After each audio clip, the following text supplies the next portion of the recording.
Hi dears, welcome to Next Level School. আজি মই class 10 অসমীয়া সাহিত্য সয়নিকা নতুন এই পাঠ্যপুথিৰ নৱম অধ্যায় ইন্টাৰনেটৰ তিতামিতা এই চেপ্টাৰটোৰ পৰা কেনেধৰণৰ প্ৰশ্ন সচৰাচৰ পৰীক্ষাত আহে বা হাফ ইয়াৰলি 2026 ৰ কাৰণে কোনকেইটা প্ৰশ্ন দৰকাৰী সেই প্ৰশ্নসমূহ তোমালোকক দেখুৱাই দিম আৰু প্ৰতিটো প্ৰশ্ন তোমালোকে চিন দি ল'বা আৰু ধুনীয়াকৈ পঢ়িবা ভাল মাৰ্কছ পাবলৈ সক্ষম হ'বা। এতিয়া চোৱা ইন্টাৰনেটৰ তিতামিতা চেপ্টাৰটো লিখিছিলে ডক্টৰ প্ৰণয় দত্ত বাইদেৱে। ইয়াৰ পৰা তোমালোকে প্ৰথম পেজতে আছে পেজ নং 53 ইয়াত আছে এই বস্তুখিনি তোমালোকে এইখিনি তাই মাত্ৰ জানে ইন্টাৰ কানেকশ্যন অফ নেটৱৰ্কছ এই শব্দকেইটাৰ প্ৰথম অংশ সংযোজন ঘাটি ইন্টাৰনেট শব্দৰ সৃষ্টি হৈছে ইয়াক চমুকৈ নেট বুলিও কোৱা হয়। এইখিনি তোমালোকে ভালকে মনত ৰাখিবা যাতে পৰীক্ষাত আহিলে লিখিব পাৰা। চিন দিয়াখিনি বিশেষকৈ তোমালোকে ভালকে পঢ়িবা, ঠিক আছে? চিন দিয়াখিনি পঢ়ি ল'বা।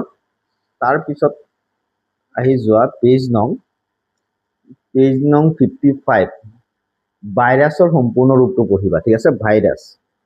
ভাইৰাছৰ সম্পূৰ্ণ ৰূপটো পঢ়িবা তোমালোকে, ঠিক আছে?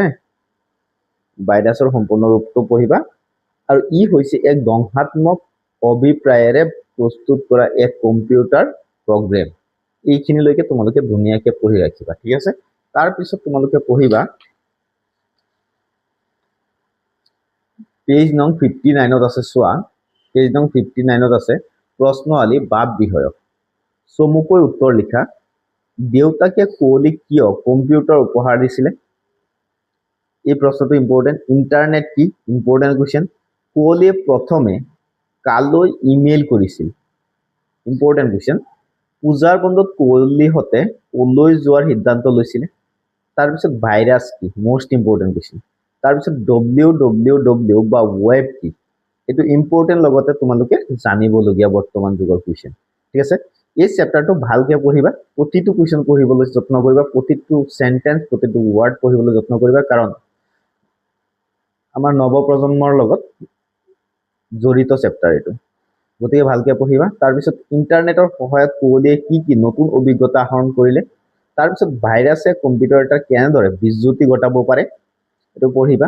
তাৰপিছত তোমালোকে পঢ়িবা ইণ্টাৰনেটৰো তিতা মিঠা সুবিধাৰ লগতে তিতা অসুবিধাও আছে, কথাষাৰৰ বক্তা কোন? ইণ্টাৰনেটৰ সুবিধা আৰু অসুবিধাৰ বিষয়ে পাঠটোৰ আধাৰত বুজাই লিখা।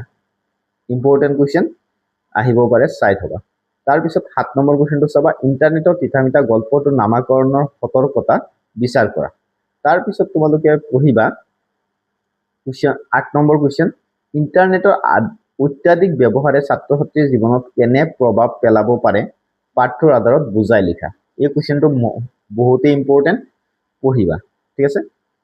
এইখিনি আছিলে আজিৰ ভিডিঅ'টো। যদি ভিডিঅ'টো চাই ভাল পালা তেতিয়াহ'লে লাইক এটা কৰি দিবা, লগতে এনেধৰণৰ ভিডিঅ'সমূহ পাই থাকিবৰ কাৰণে চেনেলটো ছাবস্ক্ৰাইব কৰি ৰাখিবা আৰু মেথছৰ প্ৰতিটো প্ৰশ্নৰ সমাধান, প্ৰতিটো MCQ, প্ৰতিটো পাঠৰ পৰা গুৰুত্বপূৰ্ণ আৰু অতিৰিক্ত MCQ পাবৰ কাৰণে চেনেলটো ছাবস্ক্ৰাইব কৰি ৰাখিবা। মই অতি সোনকালে MCQ সমূহ ডেইলি 2-3টা ভিডিঅ'ত আপলোড কৰিবৰ কাৰণে যত্ন কৰিম।